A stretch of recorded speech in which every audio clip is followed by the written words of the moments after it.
سلام. اگر دارین این ویدیو رو میبینید، اینجا بگم بهتون که داستان این ویدیو راجع به سفر به منطقه شکار ممنوع سوادکوه توی فصل گاوبانگیه. این سفر رو با گروه اکتیو رفتم که اولین تجربه سفرم بود باهاشون و تجربه خیلی خوبی هم بود. ساعت 4:30 همدیگر رو دیدیم و تقریباً ساعت 5 از تهران راه افتادیم به سمت شهر زیراب. بعد از شهر زیرابم رفتیم سمت روستای اوات و یک کمی جاده خاکی رفتیم و ماشین رو پارک کردیم و منتظر پیمان موندیم تا بیاد پیشمون. نیم ساعتی منتظر پیمان موندیم و وسایل اضافه‌مون رو گذاشتیم توی ماشین چون 4 ساعت مسیر داشتیم تا برسیم به کلبه پیمان. بزن از شما هم بگیرم پس خیلی جان بالا عرفکیه اگه دوربین چشمی داشته باشید داریم اون سری دیدیم چی بود؟ بگم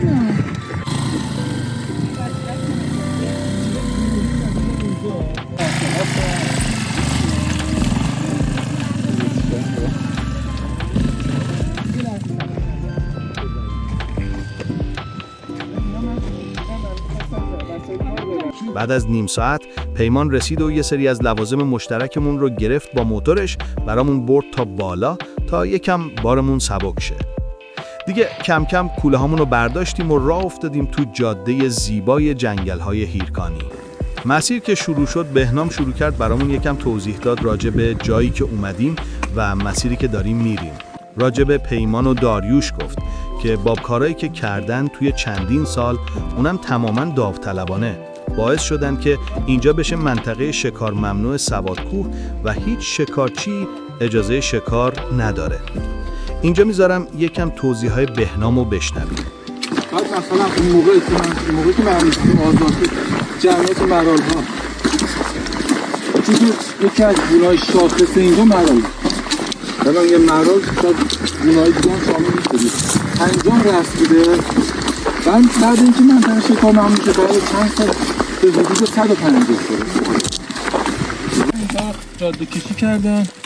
بعد الان دیگه چند سالی هست که بودن 10 سال طرح تنفس جنگل ها اجرا شده اجازه برداشت از جنگل رو ندارن. این جاده هایی که خاکی که بین جنگل که مثل یک زخم قدیمی رو تن جنگل مونده روزگاری برای بهره ورزی چوب بوده.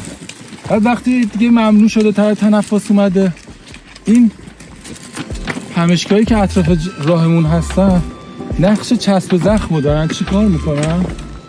یه محیط امنی رو ایجاد میکنن برای نهال‌هایی که قراره جا جدید رشد کنن. مثلا مثالش کدومه؟ همین زلزلک یا ولیکی که بین بوته‌های تمشک در اومده. می‌بینی؟ بوته خیلی گنده ایه. جلوتر هم بیشتر می‌تونی. این چه درختی؟ اگه تونستید حدس بزنی؟ نه؟ یکم میوه‌ای که می‌خوریم. گیلاس این گیلاس جنگلی. بهنام همراهش 2 تا کتاب داشت. یکی راجع به پرندگان ایران بود و یکی دیگه هم گیاهان و درختان ایران. خیلی جذاب بود که هر پرنده‌ای رو که با دوربین میدید سریع کتابش رو باز می‌کرد و ورق می‌زد و پرنده رو پیدا می‌کرد و توضیحاتش رو می‌خوند برامون. راجع به گیاه‌ها و درخت‌ها هم دقیقاً همین رفتار رو داشت.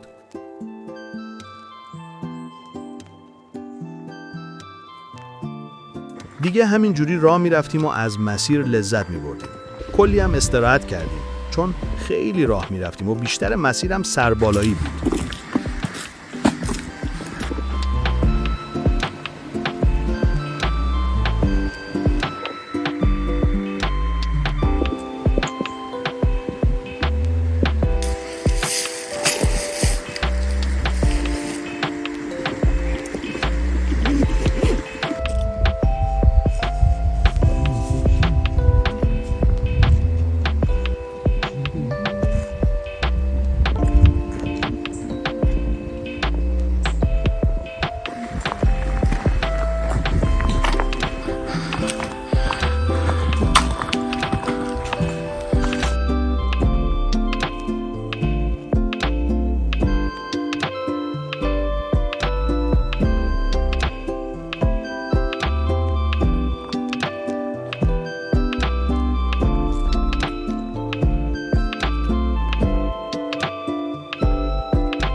نزدیکای کلبه محیطبانی بودیم که رسیدیم به یه دوراهی.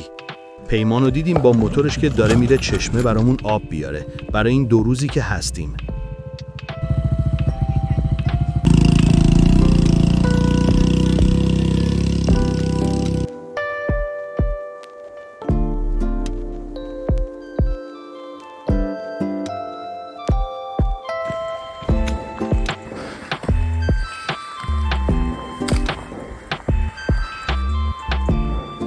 و بالاخره رسیدیم به پایگاه حفاظت منطقه شکار ممنوع سوادکوه و عجب جایی بود کلبه پیمان و داریوش. کلبه بالای یک کوه بود که مشرف بود به دشت روبروش و کوههای اطراف و خیلی زیبا بود واقعاً.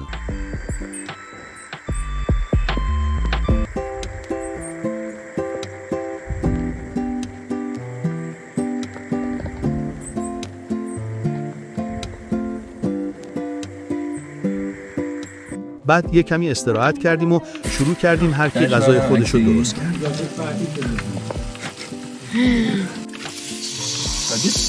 این چیز نداره؟ آتش زیاد نداره که؟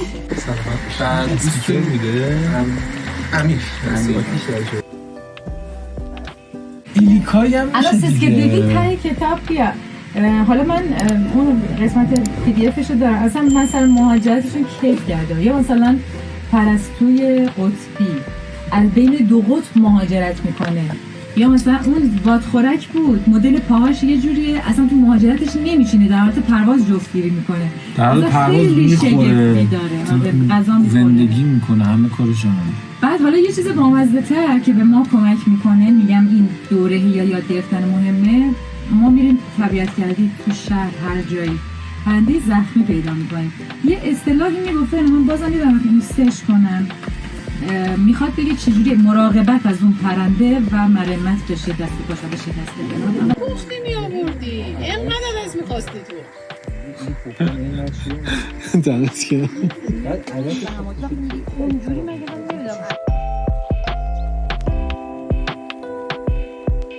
بعد از نهارم یه چرت حسابی زدیم و هر کی یه جا ولو شد.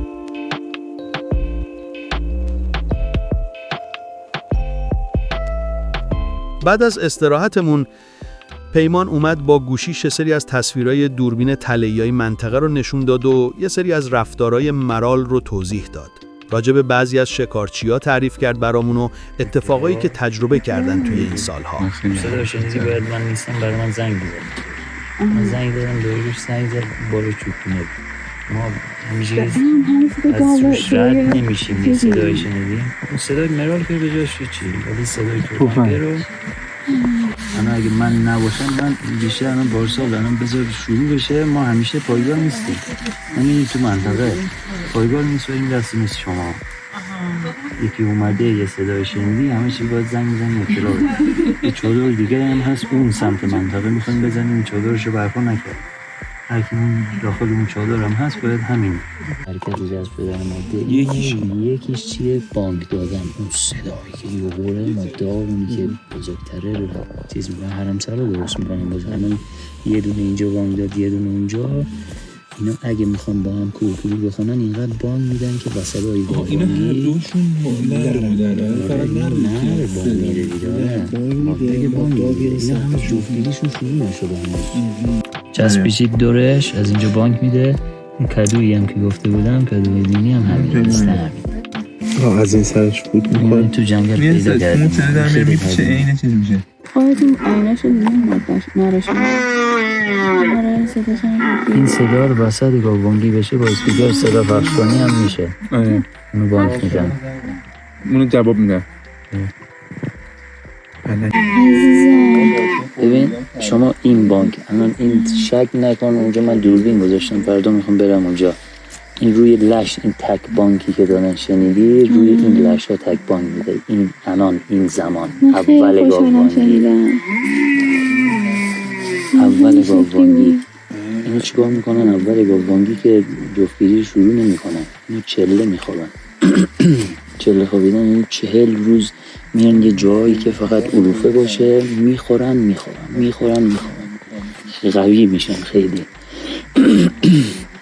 اینا که قوی شدن اول گاوانگی قبل اینکه جفتگیریتون شروع بشه با این حرکت توی این گلولای حالتشون رو خود ارضایی میکنن یه جورایی، بعد یه اون چیزی که روی بدنشون میریزه یه بویی از خودش ترشون میکنه، ماده ها رو به خودش جذب میکنه. جمعیت ماده اینا بیشتر یا نداشتون؟ الان ماده بیشتر شد، مثلا یه دونه این سالها بیشتر شد، اون سالهای اول که نه. نه خواستم از همین میریزم دیگه. چه قهوه خونه ای توی سر سوی نکوشی؟ آفرین. چی؟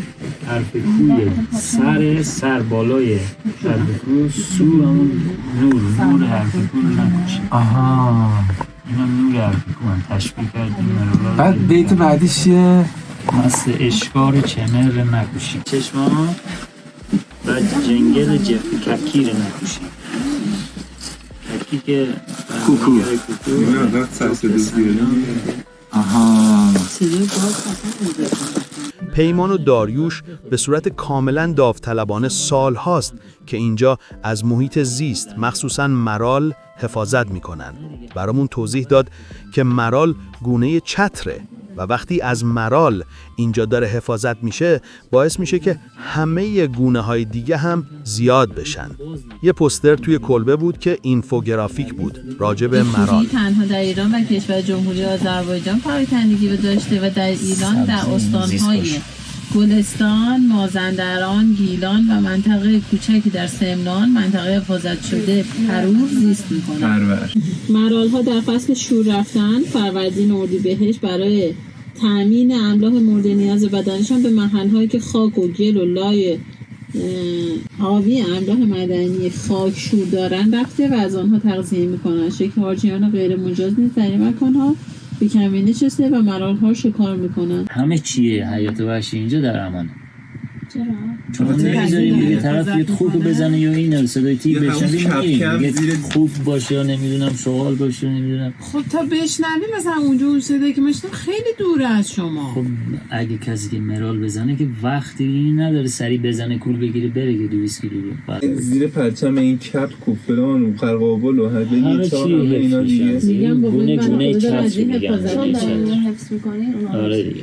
بعد اینا کل جنگل حفظن. ما واسه این اومدیم حفاظت کنیم این زیاد بشه ولی اونا هم دارن حفاظت میشن. اونم خرس اینقدر زیاد شد که من با موتور میایم یعنی 2 بار 3 بار دیروز خرس هم اینا میزدن. خرس هم میزدن به خاطر مثلا به خاطر اون چیزش چربیش و اینجور چیزها.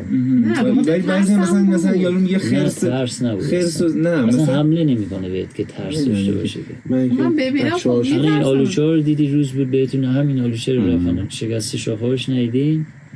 آلوچه امسال کم بود. اون سری نشون دیدی که چیکار کردن که شاخه‌ها شکونده بودن. خرس چون خیلی زیاد شد. کفشمون رو بیاریم سالی 2 تا یا 3 تا پیله می‌کنه. این گونه در معرض انقراضه. این اصلا کل محیط زیست کشور این هیچ پروانه‌ای نداره. اصلا کل کشور همین جاهایی که دیدی هستش توی رد لیسته. آره. این طرف خونه نشسته الان میدونه گاو کجا خوابیده. انقدر که تجربه این داره. 50 سال تو این جنگل چرخی برای گاو. ما داریم با دوربین اینجا رو حفاظت میکنیم با حضورمون. منطقه ما سرش از اون پلیس رایی که دیدین پشتش جنگلایی که داره از اونجا شروع میشه میره تا بالا نزدیک فیسکو 35,000 هکتاره. بعد همین راستی که اومدیم تو الان چند تا روستا ما یه روستا رو اومدیم بالا اومدیم پشتش جلوتر الان 4 تا روستای دیگه داره همه میتونن بیان تو جنگل پشت روستاشون همه مرادا. سخته اینجا. خوب هر سال بر تعداد شاخک‌ها و طول آنها افزوده می شود و در 8 تا 10 سالگی به حد اکثر مقدار خود می رسد و پس از آن در سنین پیری شاخه‌ها کوتاه و گاهی بدون شاخک هستند و به گویش محلی به آنها سیخو میگویند. البته به نرهای جوان نیز که هنوز شاخک ندارند نیز گفته میشه. این کامل میفته دیگه. آره کامل همه سال میاد. هر سال میفته. جرائم شکار و صید. بهای گوزن قرمز هیرکانی مرال به لحاظ مطالبه ضرر زیان جنس نر 296 میلیون تومان، جنس ماده 888 میلیون تومان. پارسال این مبلغ اینقدر شد. پارسال اینقدر شد. قبلش 50 تومان بود، 150 تومان. 50 تومان همین 2 سال پیش. پارسال این چیز قانون پارسال. اینجوری روز اول سفرم تموم شد و استراحت کردیم برای روز دوم و پایش منطقه همراه پیمان. روز دوممون اینجوری شروع شد که بیدار شدیم و کارهای شخصیمونو کردیم و صبحونه خوردیم. اینجایی هم که میبینید دستشویی روباس کلبه است. آماده شدیم و راه افتادیم برای پایش منطقه با پیمان.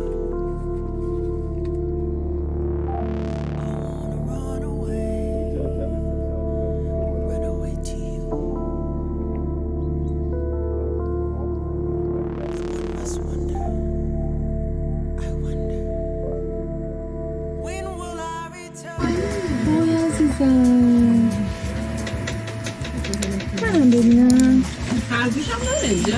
خرگوش اینجا فرق بالا دست و پایین دست خوب و عرضه کنار میستا. تو یه میبینی خرگوش؟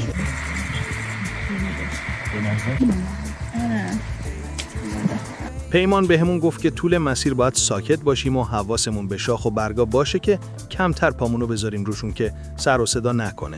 قبلش هم بهمون گفته بودن که لباس تقریباً همرنگ طبیعت بپوشید و به خودتون اتکلون یا اسپری نزنید. توی مسیر کلی پرنده میدیدیم. یه اون سری امتحان کردم. پردیس ولی سفر نگرفته. به این مثلا تهش به این نزد. آره. ولی رنگ حالا میگم آفتاب دیگه تشخیص رنگ سخت میشه. ولی شکل و شمایل به سنگ چشم نزدیک بود به نظرم کلا. به این نزدیک. آره. ولی من کنار چشمش این سفیدی رو ندیدم. پایین دستن اینا تو جنگل اتفاق اینا هیچی نزد جستشون هم بزرگ کن اونا یه خورده از کن چشم بزرگتر. رد پای گراز دیدیم، تیغ تشی، جایی که گراز استراحت کرده بود. داروش بهنام داره بهمون توضیح میده که این گیاه یه جور آفته و روی ساقه درختای دیگه رشد میکنه و زیاد میشه و توی زمستون برف و بارندگی باعث میشه سنگین بشن و میافتن روی زمین و میشه تغذیه مرالها. توت فرنگی جنگلی.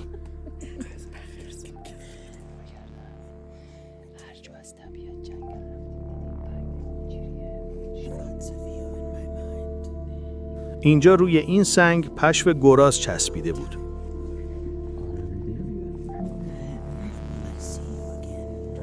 توی مسیر قارچ‌های مختلف می‌دیدیم.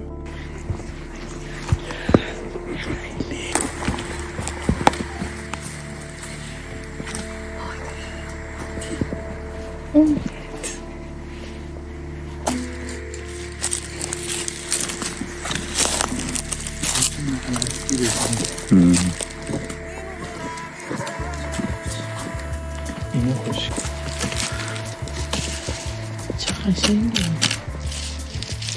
اینجا پیمان بهمون گفت گرازا تازه اینجا بودن. یه ساعت اگه زودتر می اومدیم شاید می‌دیدیمشون. به چشمه آب رسیدیم. بعد از حدوداً 1 ساعت پیمایش. بعد از اینکه یه آبی خوردیم و یه استراحتی کردیم، پیمان گفت باید یه مسیر سختی رو سری برم بالا کوه و یه جا که مرال و حیوانای دیگه میان دوربین تله‌ای نصب کنم. گفت همتون نمیتونید بیایید چون میخوام سری برم، مسیرش سخته. من و یکی دیگه از بچه‌ها همراهش رفتیم. مسیرش خیلی خوشگل بود. این تیکش شبیه بهشت بود.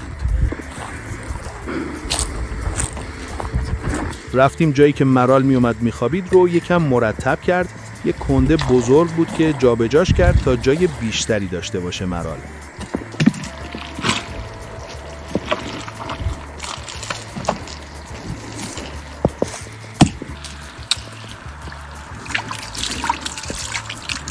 دوربین تله‌ای رو نصب کرد و تست کرد و برگشتیم به سمت بچه‌ها. و روی اون گلولای رد پای خرس رو دیدیم با 2 تا از توله‌هاش.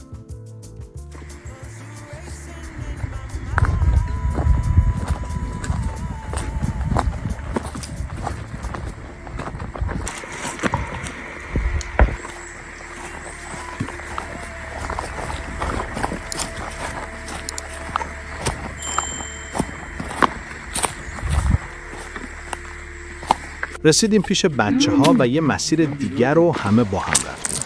یه جای دیگه که باید پیمان دوربین نصب می‌کرد.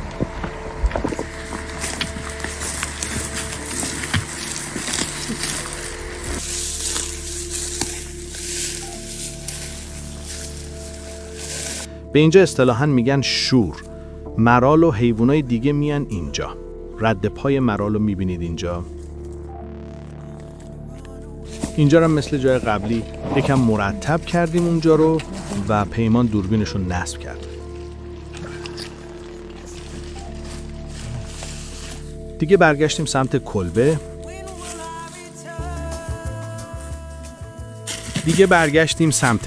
توی مسیر با پیمان رفتیم یه مسیری رو بالا، گفت بیاید یه چیزی رو نشونتون بدم.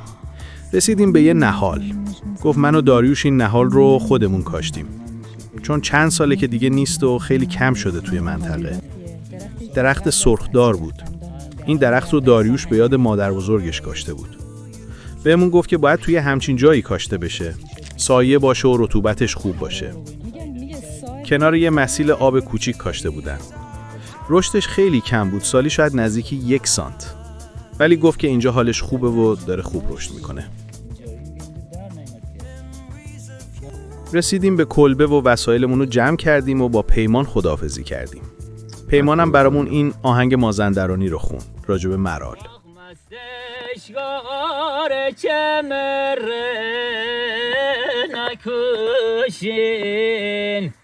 جان دل برته بلوره آخ ولین چشمه یه دور جنبه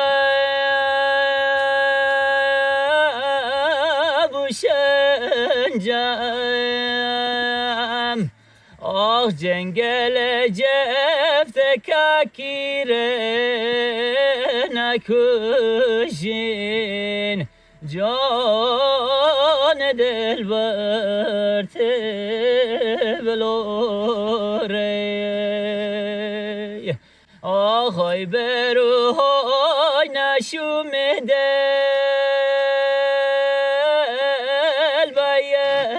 بایتنگ آخ من مثلش گره گوبه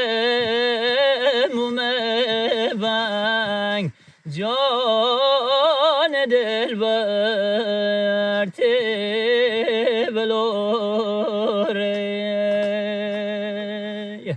آخ اشکاره گوی چمر خاله خوره آخ اشکاره گوی چمر خاله خوره آخ مزرون کوه کمر خاله خوره آخریم اسودار سبنولیم آخریم اسودار سبنولیم آخ حتی نسوم او زرخاله خوره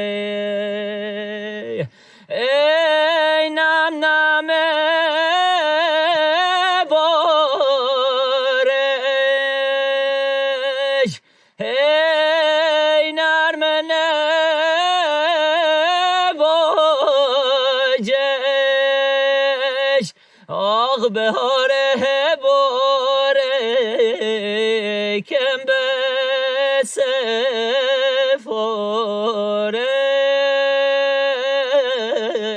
بسفارش آخ بگم برسین و روح داره میچش